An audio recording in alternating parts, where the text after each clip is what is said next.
समस्त अध्ययन करने वाले छात्रों का मैं स्वागत करता हूं और आज के अपने इस ऑनलाइन वीडियो के अंतर्गत सर्वप्रथम हम लोग माता सरस्वती जी को प्रणाम करते हुए अपने अध्ययन कार्य को सुचारू रूप से आगे बढ़ाएं। हम इसके पहले जैनेन्द्र कुमार जी का जीवन परिचय पिछले वीडियो में पढ़ चुके थे और अब हम उनके द्वारा लिखे गए अध्याय बाजार दर्शन को पढ़ेंगे। जैनेन्द्र कुमार जैन जी ने निबंध शैली में यह पूरा अध्याय लिखा। बाजार दर्शन अध्याय निबंध शैली में लिखने का तात्पर्य, क्योंकि ये सरल शब्दों में गहन अनुभूतियों को संचरित करने में सक्षम थे। शब्द सरल होंगे, अनुभव बड़े गहरे होंगे और उन गहरे अनुभवों को सरल शब्दों में लोगों तक पहुंचाने की समर्थता आपके लेखक में है। इन्होंने लिखा एक अध्याय बाजार दर्शन। बाजार तो आप जानते ही हैं, एक ऐसी जगह है जिस जगह पे हमारे ज़रूरतों की सारी सामग्रियां एकत्र करके रखी जाती हैं, जहां पे जा कर के हम बहुत सारी सामग्री को काफ़ी कम दूरी में ही प्राप्त करके बड़े प्रसन्न होते हैं। बाजार कहलाता। बाजार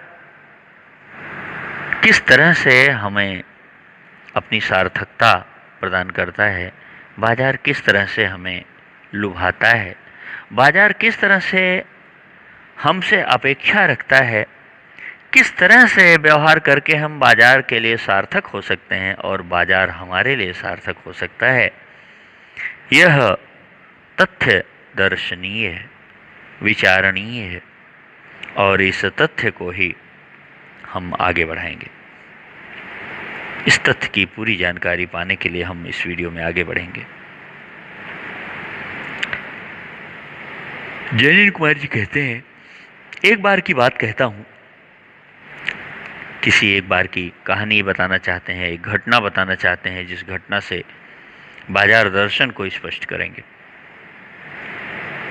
मित्र बाजार गए थे तो कोई एक मामूली चीज लेने पर लौटे तो एकदम बहुत से बंडल पास में थे। मित्र बाजार गए तो थे कोई एक मामूली चीज लेने पर लौटे तो एकदम बहुत से बंडल पास थे। आप एक सुर में पढ़ लोगे पूरी लाइन तो अर्थ समझ में नहीं आएगा। एक मित्र थे, बाजार गए तो थे एक मामूली चीज लेने पर लौटे तो एकदम बहुत से बंडल पास में थे। सामानों का पुलिंदा पास में था। तो आपके लेखक ने पूछ ही लिया, यह क्या? वो जवाब दिए, यह जो साथ थी उन्होंने अपने ऊपर नहीं उसका उत्तरदायित्व लिया, बल्कि पत्नी की तरफ इशारा कर दिया। उनका आशय था कि पत्नी की महिमा है, पत्नी का कार्य है, पत्नी का प्रभाव है, पत्नी की सोच है, पत्नी की समझ है जो इतना कुछ ले आई। तो लेखक जी कहते हैं, उस महिमा का मैं भी कायल हूँ। यानी मैं भी जानता हूँ हमारी पत्नी भी ऐसे ही व्यवहार करती हैं। सामान एक जरूरत की जाएंगी लेने तो 10 ठो लेके आ जाएंगी। आदिकाल से इस विषय में पत्नी की ही प्रमुखता प्रमाणित होती है। पत्नी ही प्रमुख है ऐसा कार्य करने में, पत्नी ही ऐसा कुछ करती है। बहुत पुराने समय से ऐसा जाना जाता है। और यह व्यक्तित्व का प्रश्न नहीं, स्त्रीत्व का प्रश्न है। यह उसका व्यक्तित्व नहीं है कि उसका स्वभाव ऐसा इसलिए करती है, नहीं, यह स्त्रीत्व है।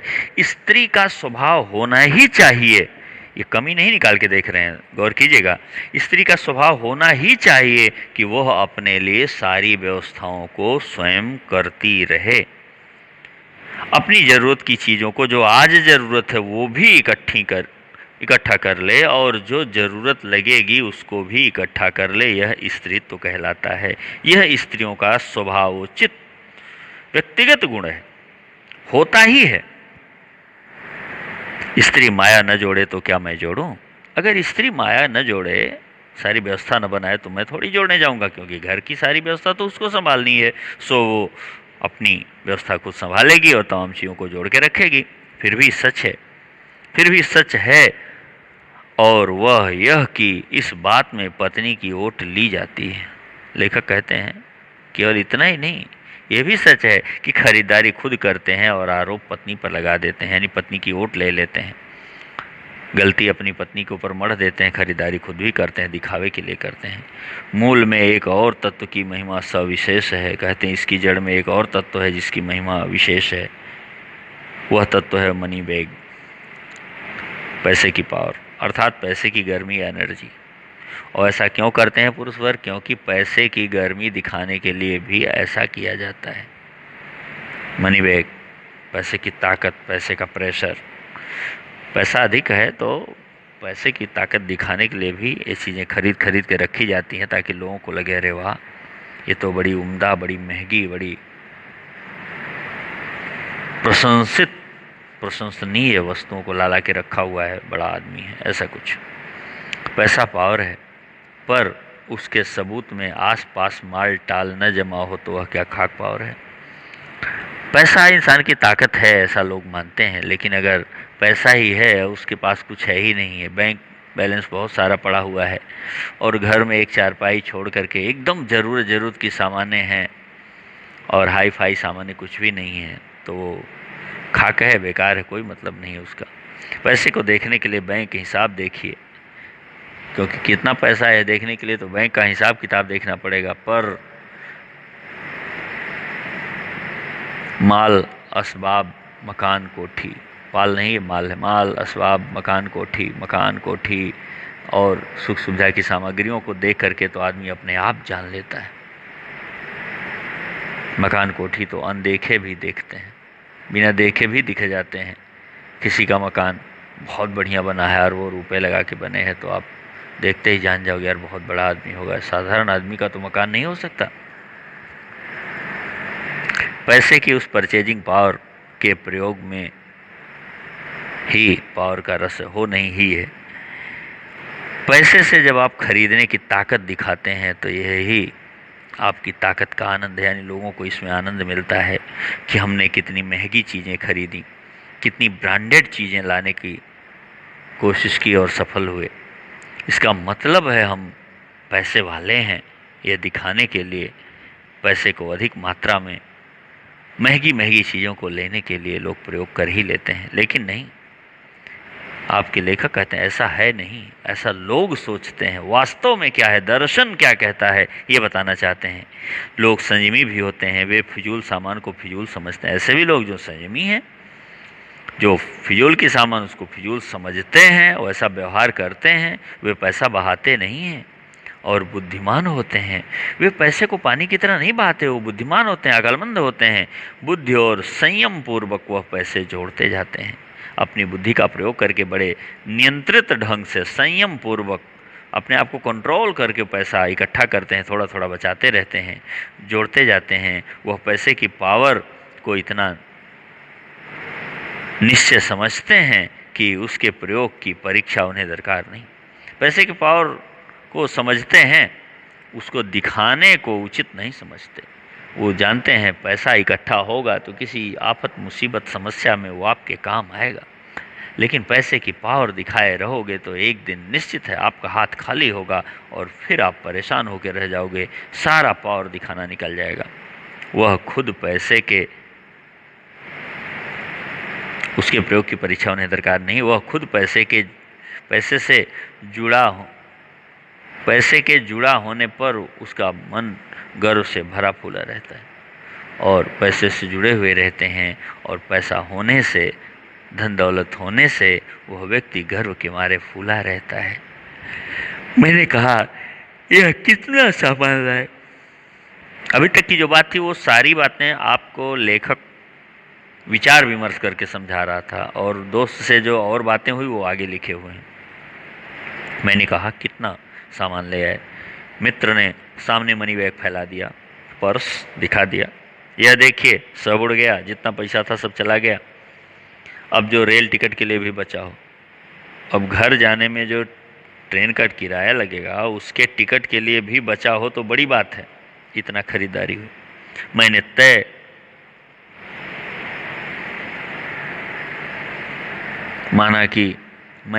माना कि और पैसा होता और सामान आता।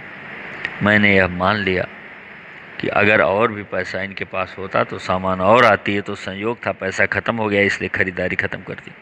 वह सामान ज़रूरत की तरफ देख कर नहीं आया, क्या ज़रूरत है सोच के थोड़ी ना सामान आया, अपनी परचेजिंग पावर के अनुपात में आया है। जितनी इनकी परचेजिंग पावर थी, खरीदारी की ताकत, पैसे की गर्मी थी, सारी गर्मी उतार के आए हैं ताकि लोगों को लगे वाह क्या खरीदारी करता है, क्या अमीर आदमी है, क्या खर्चे करता है, इसका मतलब है इसकी इनकम बहुत अच्छी होगी। लेकिन ठहरिए, लेखक कहते हैं लेकिन रुकिए, ये सच नहीं है, ये वो समझते हैं सच है जो लोग हैं, जो भ्रमित हैं लेखक की निगाह में।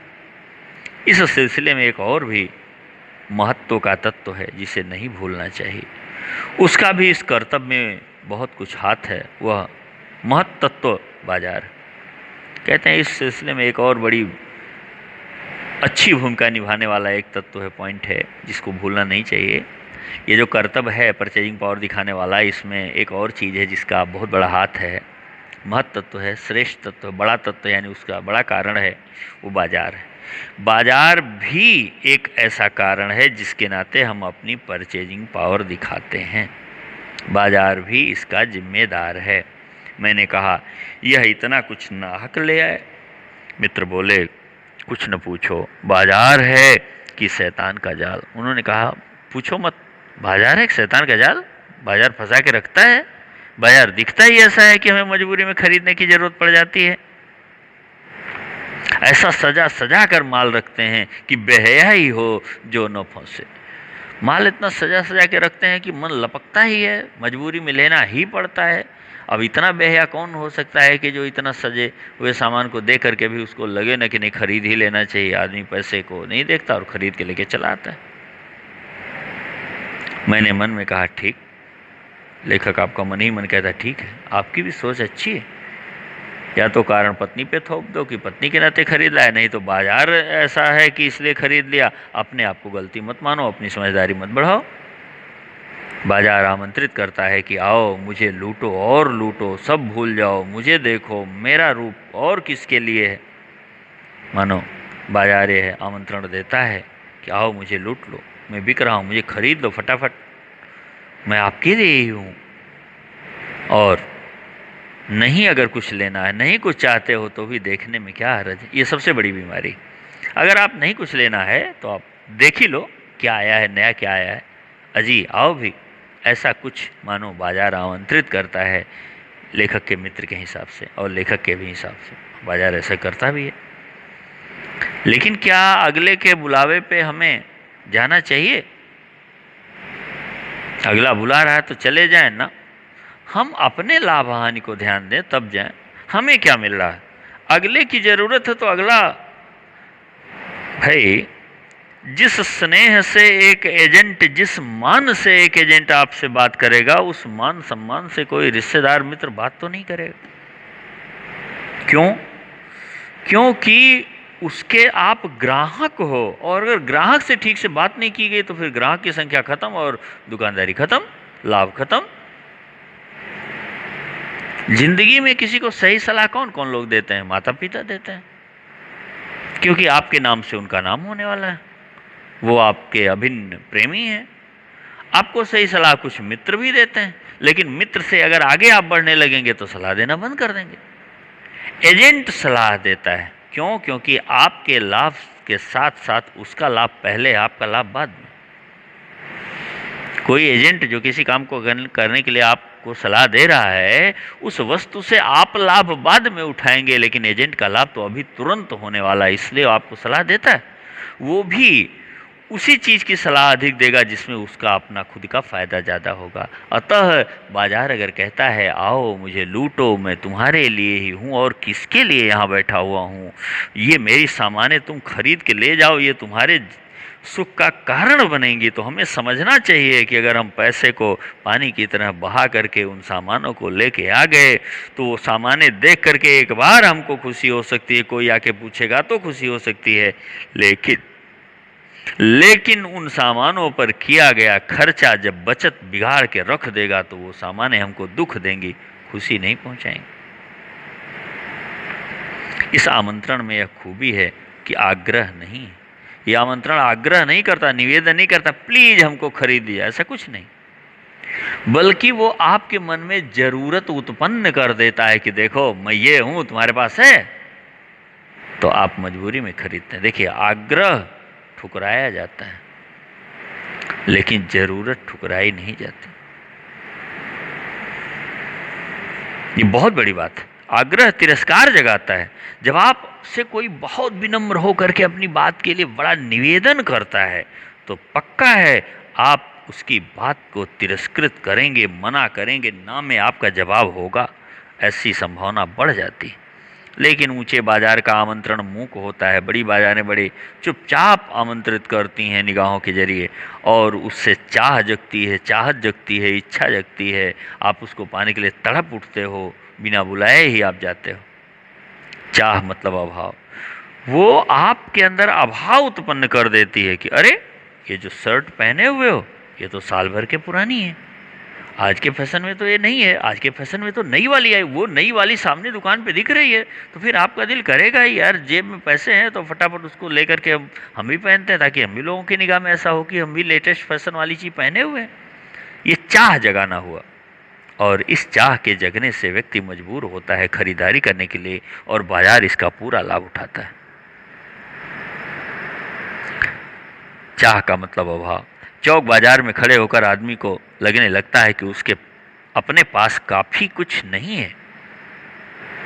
इसमें कुछ जोड़ लेंगे तो समझ में आएगा। काफी सामान्य नहीं है और चाहिए का मन करने लगता है। मेरे यहाँ कितना परिमित है, लिमिटेड है, कम है, और यहाँ कितना अतुलित है, असीमित है, अनलिमिटेड है। ओह, और फिर आदमी खरीदारी शुरू करता है। उदाहरण के तौर पे आप देख लें, आपके कमरे में सोफा पड़ा हुआ है, आपके कमरे में पुस्तकें पड़ी हुई हैं, आपके कमरे में पंखा है, कूलर है, एसी है, लेकिन बाजार में गए तो मिट्टी की कुछ मूर्तियां जो अलमारियों में सजाई जानी चाहिए वो नहीं है, लेके आ जाओ। बाजार गए तो कुछ फूल और गुलदस्ते हैं जो अलमारियों के बगल में टांगे जा सकते हैं, तो अलमारी काफ़ी अट्रैक्टिव लगेगी, लेके आ जाओ। उनकी ज़रूरत थी, ज़रूरत तो दिखावे के लिए थी। फिर ये क्यों आया? ये बाजार ने आपको, आपके अंदर अभाव पैदा किया, तब आप उसको खरीद लाए।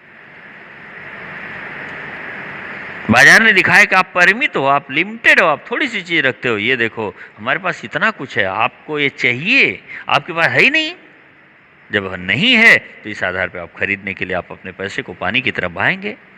कोई अपने को न जानने तो बाजार का यह चौक उसे कामना से विकल बना के छोड़े। जो आदमी अपने को नहीं समझता है, अपने खर्चे को नहीं समझता है, अपने आप को नियंत्रित नहीं रख पाता है, जो आदमी जरूरत के बजाय पैसे की गर्मी से खरीदने वाला है, उसको यह बाजार व्याकुल बना देता है, परेशान बना देता है, अधूरा साबित करके दिखाता है, और वह बाजार से सामानों को ले जाकर के अपने आप को पूर्ण बनने की कोशिश करता है, जो कि दिखावा है, जो कि मृग तृष्णा है, जो कि गलत भ्रम है। भ्रम तो खुद ही गलत होता है, भ्रम है। विकल क्यों, पागल बना दे। विकल ही नहीं, पागल बना सकता है। असंतोष, तृष्णा और ईर्ष्या से घायल कर मनुष्य को सदा के लिए यह बेकार बना डाल सकता है। मनुष्य में क्या क्या जगाएगा? असंतोष, ओह मेरे पास एक नहीं है यार, मेरे पास होना चाहिए। तृष्णा, चाहत, भूख, ये भी हो हमारे पास, वो भी हो हमारे पास, उसके लिए कैसे भी करके पैसे इकट्ठा करेगा, उसको खरीद के लाएगा। ईर्ष्या, जलने लगेगा लोगों से, अरे ये लोग कैसे यार, कैसे इनके घर पे सारी व्यवस्था होती, मेरे पास तो नहीं है। और ये चीज़ें मनुष्य को उसके चेहरे पर मुस्कुराहट न लाने के लिए मजबूर कर देंगे, यानी वो सीरियस हो जाएगा, परेशान हो जाएगा, दुखी हो जाएगा। यह बेकार बढ़ा डाल सकता है, ये बेकार की चीज़ें बढ़ जाएंगी। एक और मित्र की बात, यह दोपहर के पहले के गए बाजार से कहीं शाम को वापस आए। गलत छपा है, की नहीं को आए तो खाली हाथ। एक और मित्र मिले, सुबेरे बाजार गए, दिन भर बाजार में टहले, शाम को वापस आए, कुछ भी नहीं लेके आए, खाली हाथ चले। अब बताइए कैसे हैं? इन्होंने तो इतना नियंत्रित कर लिया जिसकी सीमा ही नहीं। अब किसी वाहन में ब्रेक लगानी हो, एक ऐसी ब्रेक हो कि पूरी ब्रेक दबाने पर भी न लगे और वाहन लड़ जाए, और एक ऐसा भी वाहन हो जिसमें ब्रेक बिना दबाए ही लगती चले, इंजन लोड लेने लगे, ब्रेक लगता ही रहे हमेशा, तो दोनों के दोनों अच्छे नहीं हैं। तो ये आपके लेखक पूछते हैं कहाँ रहे, तो उन्होंने जवाब दिया बाजार देखते रहे। अच्छा भाई, दिन भर बाजार देखते रहे तो किए क्या, लिए कुछ कि नहीं लिए? तो जवाब मिला नहीं। मैंने कहा बाजार देखते क्या रहे, बाजार देखने की क्या चीज़, बाजार गए तो सामान लाए होते अपनी ज़रूरत की, समय गंवाया तो कुछ ले आए होते। बोले क्यों बाजार? उन्होंने कहा क्यों देखते रहे, देखना नहीं चाहिए बाजार तो? तब मैंने कहा लाए तो कुछ नहीं। तो वो बोले हाँ, पर यह समझ में ना आता था कि न लूँ तो क्या। ये कहे कि उनके समझ में ही नहीं आया कि छोड़ दूँ तो क्या छोड़ दूँ, सारा कुछ तो लेने लायक है और पूरी बाजार लेके जाना संभव नहीं। तो अगर नहीं लूँ तो क्या नहीं लूँ, सभी कुछ तो लेना।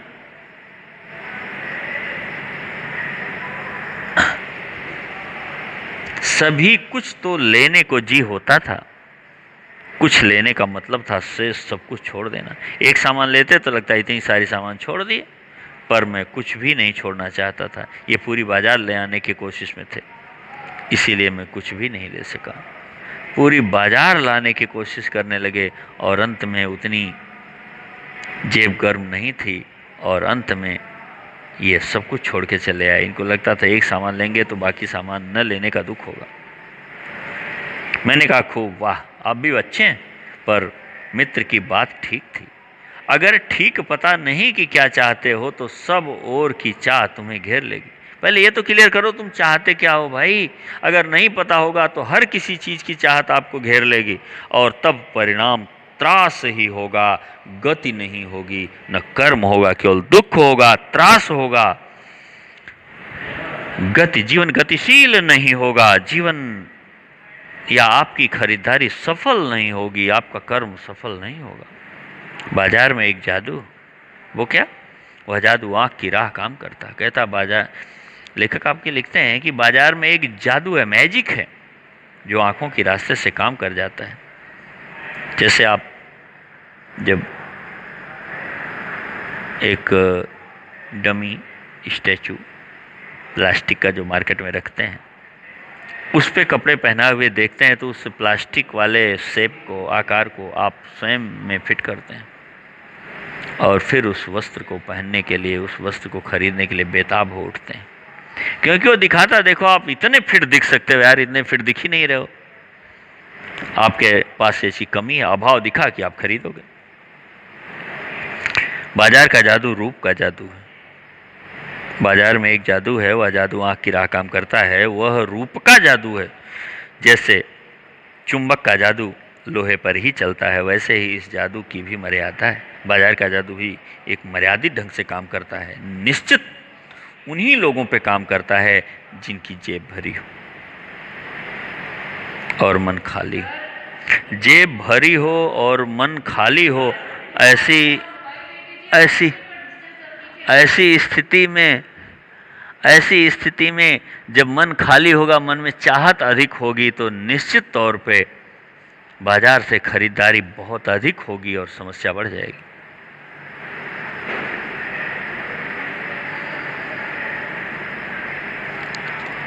जेब भरी हो और मन खाली हो, ऐसी हालत में जादू का असर खूब होता है। जेब खाली हो पर मन भरा न हो तो भी जादू चल जाएगा। जेब खाली हो, पैसा मत हो और मन में कमियां हो, मन यही कह रहा हो काश हमारे पास ये होता वो होता, तो भी जादू चलेगा और आपको बेताब करके छोड़ेगा, आपका सुख चैन छिन जाएगा। मन खाली है तो बाजार की अनेकानेक चीज़ों का निमंत्रण उस तक पहुंच जाएगा। मन में चाहत है और कुछ पाने की, तो बाजार का जो निमंत्रण है, बुलावा है, वो आप तक पहुंचेगा ही। वो फील करा देगा, आपको अनुभव करा देगा कि आपको चाहिए। उस वक्त जेब भरी हो तब तो फिर वह मन किसकी मानने वाला है। और जब बाजार का निमंत्रण मिल गया, बुलावा मिल गया और पास में पैसे भी हैं तो मन मानता नहीं, मन आपको मजबूर कर ही देता है। मालूम होता है यह भी लूं वह भी लूं, सारा कुछ लेने का दिल करता है, सभी सामान जरूरी है और आराम को बढ़ाने वाला मालूम होता है। सारे सामान जरूरी हैं, आराम बढ़ाने वाले हैं, पर यह सब जादू का असर है, पर यह सब बाजार का जादू है, मैजिक है, ये यथार्थ नहीं। जादू की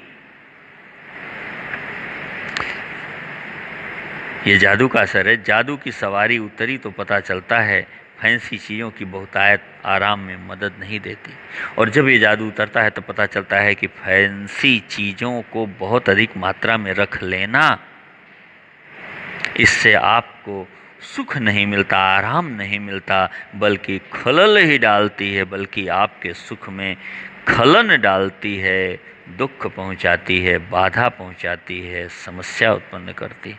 थोड़ी सी देर को स्वाभिमान को जरूर सेंक मिल जाता है, थोड़ा आपका स्वाभिमान बढ़ जाता है, वाह मैं और मेरे पास ये सब कुछ है, पर इससे अभिमान की गिल्टी को और खुराक मिलती है। अभिमान की गिल्टी माने अभिमान की गांठ और बढ़ती है, और अभिमान का बढ़ना उचित नहीं। जकड़ रेशमी डोरी की हो तो रेशम के स्पर्श के मुलायम के कारण क्या वह कम जकड़ होगी? कह रहे हैं अगर अभिमान बढ़ रहा हो, अभिमान की गांठ, अभिमान का आकार बढ़ रहा हो, धन का आकार बढ़ना अच्छा है, ज्ञान का आकार बढ़ना अच्छा है, अभिमान का आकार बढ़ना अच्छा नहीं है। क्यों? क्योंकि ये बात वैसे ही गलत है जैसे अगर कोई रस्सी रेशम की हो और उससे आदमी को बांध दिया जाए तो क्या वो बंधन कम दुख देगा? नहीं, वो बंधन भी उतना ही दुख देगा। उस जादू की जकड़ से बचने का एक सीधा सा उपाय है।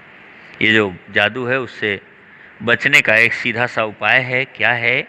कि वह यह कि बाजार जाओ तो मन खाली ना हो। जब बाजार जाओ तो मन खाली ना हो, मन भरा हो, मन में ये अपेक्षा ना हो ये भी हो जाता वो भी हो जाता। अगर ऐसा मन में रख के जाओगे तो बहुत कुछ खरीद के लाओगे। मन खाली हो तब बाजार न जाओ। जब तक मन में अपेक्षाएं हो बहुत सारी, ये मेरे पास क्यों नहीं, वो मेरे पास क्यों नहीं, तब तक बाजार जाने की जरूरत नहीं। कहते हैं लूह में जाना हो तो पानी पीकर जाना चाहिए। जैसे लूह में जाने के लिए पानी पी लेना चाहिए, इससे लूह नहीं लगता। पानी भीतर हो तो लू का लूपन व्यर्थ हो जाता है। यानी लूह माने गर्मी में चलने वाली गर्म हवाएं, उनका दुष्प्रभाव व्यर्थ हो जाता है, नहीं लगता है आपको, क्योंकि जितना वो आपके शरीर की नमी सोखेगा उतनी नमी आपके पेट के अंदर का पानी उपलब्ध करवाता रहेगा। मन लक्ष्य से भरा हो तो बाजार भी फैला का फैला ही रह जाएगा। अगर मन आपका लक्ष्य में लगा हुआ है, बस एक ही चीज़ लेनी उसके बाद नहीं लेनी, वही मेरी ज़रूरत है उसके बाद नहीं लेनी है, तो बाजार फैला का फैला रह जाएगा। बाजार कितना भी फैला हो उससे आपको कोई मतलब नहीं। आपको तो जो सामान चाहिए वही आप लेने आए हैं, वही लेके जाएंगे।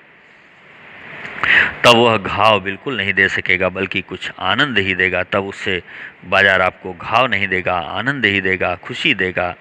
तब बाजार तुमसे कृतार्थ होगा, अर्थात बाजार सफल माना जाएगा, क्योंकि बाजार से आप वही लाए जो आपको ज़रूरत थी, क्योंकि तुम कुछ न कुछ सच्चा लाभ उसे दोगे और आप सही लाभ बाजार को दोगे। बाजार का गलत उपयोग, गलत लाभ नहीं। बाजार की असली कृतार्थता है आवश्यकता के समय काम आना।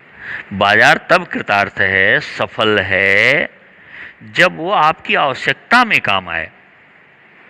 बिना आवश्यकता की वस्तुओं को लाने में अगर वो मदद कर रहा है तो बाजार कृतार्थ नहीं हुआ।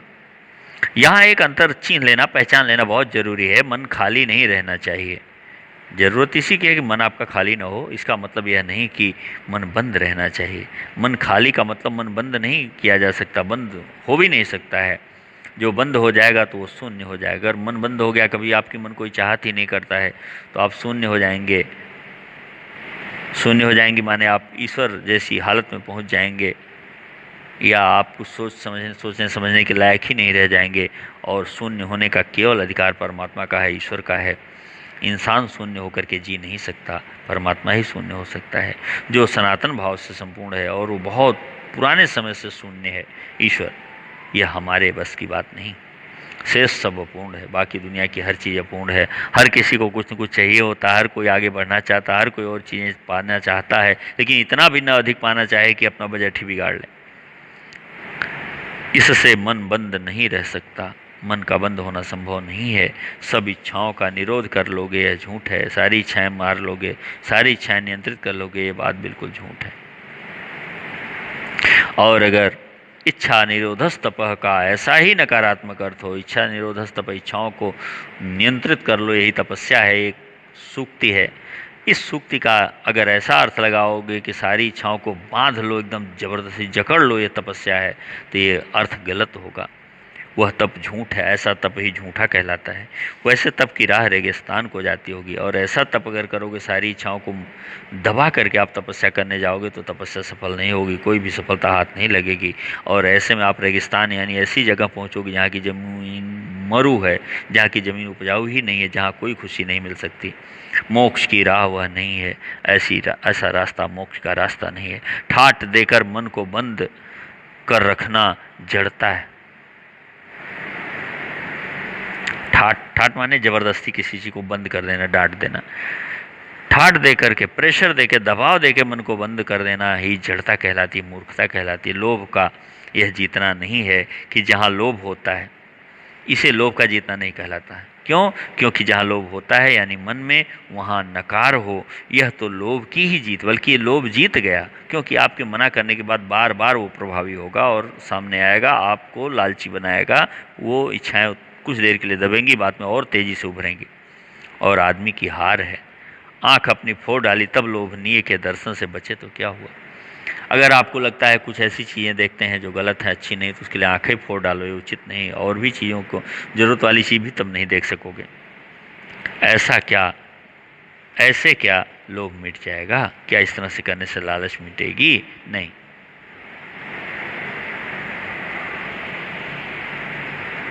कौन कहता है कि आँख फूटने पर रूप दिखना बंद हो जाएगा?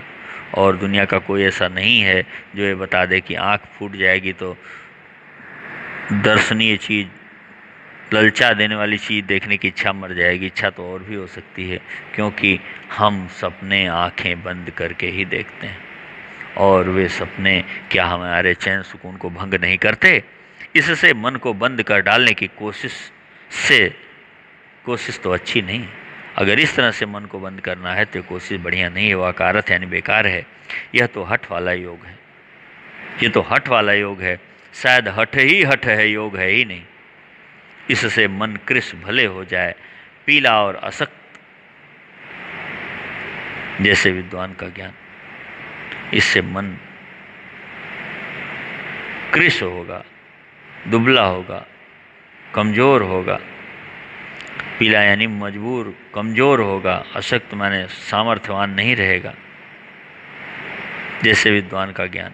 किसी विद्वान का अगर ऐसा ज्ञान है तो ज्ञान उचित नहीं, वह मुक्त नहीं होता। और ऐसा व्यक्ति कभी मुक्त नहीं हो सकता, श्रेष्ठ पद को प्राप्त नहीं कर सकता। इससे वह व्यापक की जगह संकीर्ण और विराट की जगह क्षुद्र होता है। वो व्यापक माने बहुत दूरी में अपना विस्तार नहीं कर पाता, बल्कि थोड़े में ही रह जाता है। और विराट माने जो पूरे विश्व में जिस ज्ञान की पूजा हो, सम्मान हो, ऐसा ज्ञान प्राप्त करने के बाद क्षुद्र ज्ञान वाला हो जाता है। इसलिए उसका रोम रोम मूद कर बंद तो मन को करना नहीं चाहिए। मन की सारी इच्छाओं को दबा करके मन को नियंत्रित नहीं करना चाहिए। वह मन पूर्ण कब है?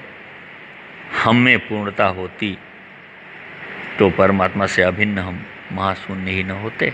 अगर हम ही पूर्ण होते तो हम ही ईश्वर में मिल जाते, फिर कोई ज़रूरत ही नहीं थी मानव होने की। अपूर्ण है इसी से तो हम हैं, हम अपूर्ण हैं इसीलिए तो हम मानव हैं। सच्चा ज्ञान सदा इसकी अपूर्णता के बोध को हम में गहरा करता है। सच्चा ज्ञान जो है इस अपूर्णता के बोध में हमारी स्थिति को गहराता है। सच्चा कर्म सदा इस अपूर्णता की स्वीकृति के साथ होता है। और जो मन सच्चा है इस अपूर्णता को स्वीकार करता है। अतः उपाय कोई वही हो सकता है जो बलात् मन को रोकने को न कहे। वही उपाय सफल है जो जबरदस्ती मन को न रोके, मन को समझा लाए, मन को संतुष्ट कर ले, तब मन रुके तो अच्छा है। जो मन को भी इसलिए सुने क्योंकि वह रोकने को न कहे, जो मन को भी इसलिए सुने क्योंकि वह अप्रयोजनीय रूप में हमें प्राप्त नहीं हुआ है, ये उचित नहीं। हाँ, मनमानेपन की छूट मन को न हो। ऐसा न हो मन अपने मन से चाहे जो चीज़ चाहे आपसे करवा ले, ये भी नहीं होना चाहिए। हाँ, क्योंकि वह अखिल का अंग है, खुद कुल नहीं। मन जो है संपूर्ण चीज़ का एक टुकड़ा है, स्वयं संपूर्ण नहीं है। हम आज का अध्ययन बस यहीं तक। आगे के वीडियो में पड़ोस के एक महान भाव रहते हैं वाली लाइनों की हम व्याख्या करेंगे। तब तक के लिए धन्यवाद।